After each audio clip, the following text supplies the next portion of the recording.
everybody, my name is Aybala Nisa Kesici. I'm an international science student from Turkey at the University of Hong Kong. I'm in my final year, majoring in Molecular Biology and Biotechnology, minoring in Politics and Public Administration. And today I'm here to talk about my 4-year journey at the University of Hong Kong as a science student. Of course, there's so many different aspects to talk to, but today I'm gonna mention a few key moments in each year that shaped my personality and also helped me to figure out my career path. So let's start with my year 1.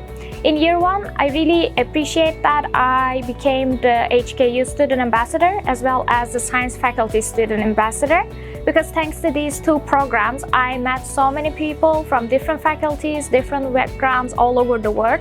And these people's personal stories, experiences, ideas, and thoughts helped me to shape my personality and learn more about myself as well.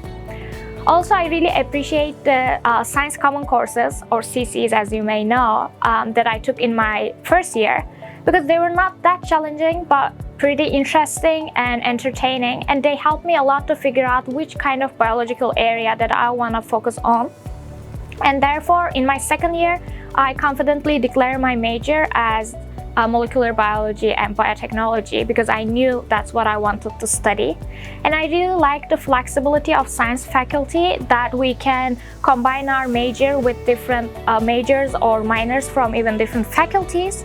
And believe it or not, the things that I learned from my political science were actually pretty applicable in my major as well. So in my third year, I applied overseas research fellowship to gain more hands-on experiences. And then I went to Kyoto University and spent 3 full months there as well. And my research was about trying to find a new epigenetic control for human mesenchymal stem cell differentiation into chondriocyte. I had really good friends and unforgettable memories there, and once I was back to HKU, I presented my results in a poster presentation, and I got the Best Poster Presentation Award. And this qualified me to present my research again in a research symposium in front of my professors. And in this research symposium, I also got the overall Best Presentation Award.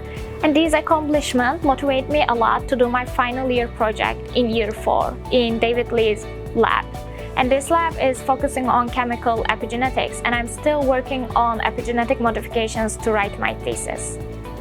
And if there's one advice that I have to give future science students at the University of Hong Kong, that would be, I know it's not that easy and sometimes you might feel overwhelmed, but I think it's always worth a try, because even if you fail or even if you don't like what you're doing, you would learn one thing about yourself. And I hope I can see you all on campus in the future.